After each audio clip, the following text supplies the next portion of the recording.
Assalamualaikum warahmatullahi wabarakatuh. Alhamdulillah nahmaduhu wa nasta'inuhu wa nastaghfiruh wa na'udzu billahi min shururi anfusina wa min sayyiati a'malina may yahdihillahu fala mudhillalah wa may yudhlil fala hadiyalah. Allahumma shalli ala Muhammad wa ala alihi wa ashabihi ajma'in. Amma ba'du. Qala Allah ta'ala fil Qur'anil Karim, a'udzu billahi minasyaitonir rajim. Ya ayyuhalladzina amanu kutiba alaikumusiyam kama kutiba alal ladzina min qablikum la'allakum tattaqun.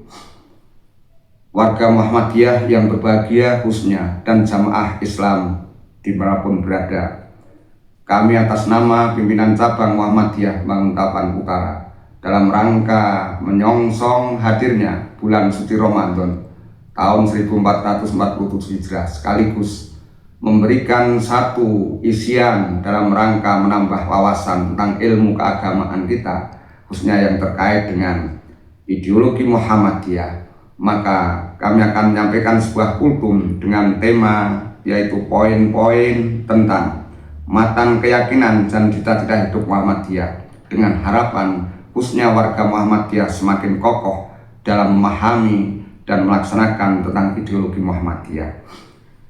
Bapak, Ibu, dan saudara-saudara yang dirahmati Allah SWT, Muhammadiyah bukan sekadar organisasi, tetapi sebuah gerakan dakwah, yaitu dakwah Islam amar ma'ruf nahi munkar, yang memiliki pondasi ideologis yang sangat kuat, yang bernama matan keyakinan dan cita-cita hidup Muhammadiyah. Untuk itu marilah kita bahas beberapa hal yang terkait dengan matan keyakinan dan cita-cita hidup Muhammadiyah. Yang pertama adalah Islam sebagai landasan hidup. Muhammadiyah meyakini bahwa Islam adalah agama Allah yang diwahyukan kepada para rasul untuk kebahagiaan baik di dunia maupun di akhirat. Oleh karena itu, kita wajib menjadikan Islam sebagai satu-satunya pedoman kalau kita ingin bahagia baik hidup di dunia maupun di akhirat kelak.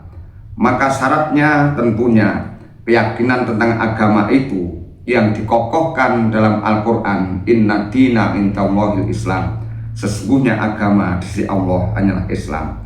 Wa may yabtaghi ghairal islami dinan fala yuqbala minhu wa huwa fil akhirati minal khasirin. Dan barang siapa yang mencari agama selain Islam, maka sekali-kali tidak akan diterima agama itu daripadanya, dan di akhirat kelak ia akan termasuk orang-orang yang merugi.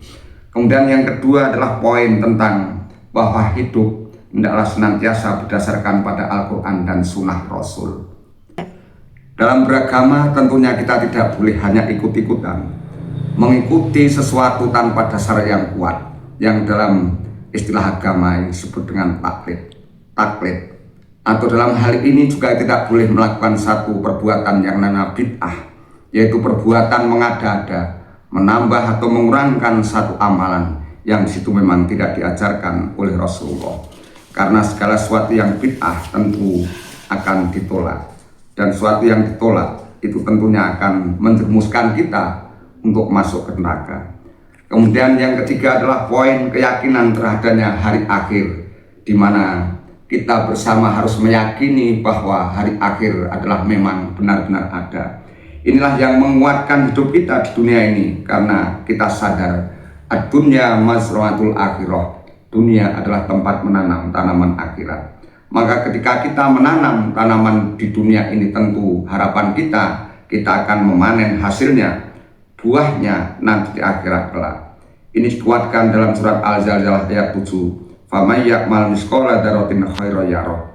Maka barang siapa yang melakukan perbuatan baik sekecil apapun, maka Allah juga akan melihat dan memberikan balasannya. Oleh karena itu, keyakinan itu memberikan keteguhan kepada kita bahwa akhirat memang pasti harus kita gapai dengan di dunia ini banyak amal kebaikan. Dan yang keempat adalah melaksanakan ibadah sesuai tuntunan Rasulullah. Ibadah harus dilakukan dengan ikhlas dan iktiba, artinya mengikuti apa yang dicontohkan oleh Rasulullah SAW, tidak ditambah-tambah atau dikurangi. Shollu kama ra'aitumuni usolli, sholatlah kalian sebagaimana kalian melihat aku sholat. Hadis riwayat Bukhari. Hadis ini merupakan dasar hukum utama dalam tata cara ibadah sholat, di mana umat Islam diwajibkan mengikuti gerakan bacaan yang dicontohkan langsung oleh Rasulullah SAW. Yang berbahagia selanjutnya yang kelima, kita dijadikan oleh Allah sebagai manusia memiliki fungsi sebagai khalifah, pemimpin dan pemakmur di bumi. Cita-cita Muhammadiyah adalah untuk mewujudkan masyarakat Islam yang sebenar-benarnya. Kita dipanggil untuk memakmurkan bumi dan menebar manfaat, sehingga kita sadar bahwa tujuan penciptaan Allah sebagaimana tersebut dalam surat Hud ayat 6, Huwa ansa'akum minal ardi wastakmarakum fiha. Dia telah menciptakan kamu dari bumi atau tanah dan menjadikan kamu pemakmurnya. Inilah esensi bahwa hidup harus memberikan manfaat kepada sesama. Khairun nasi anfa'uhum linnas. Baik-baik manusia adalah yang memberikan manfaat pada kita dan sesama manusia. Muhammadiyah telah memberikan manfaat dalam segi baik bidang fisik, mental, spiritual, sosial, ekonomi, keagamaan maupun bidang lainnya yang diwujudkan dalam bentuk atau membangun amal usaha Muhammadiyah seperti sekolah, tempat pendidikan, pondok pesantren, panti asuhan, rumah sakit, dan tempat-tempat layanan sosial. Ini semua dalam mewujudkan Muhammadiyah perannya sebagai organisasi yang ingin mensejahterakan warga Muhammadiyah. Demikianlah kultum singkat yang saya sampaikan. Semoga kita semuanya warga Muhammadiyah khususnya senantiasa semakin kokoh ideologi kita tentang Muhammadiyah kita dan semakin membawa maju Muhammadiyah ini dalam segala segi kehidupan. Demikian, kurang lebihnya mohon maaf bila ada suatu hal yang kurang berkenan. Wabillahi taufiq wal hidayah. Wassalamualaikum warahmatullahi wabarakatuh.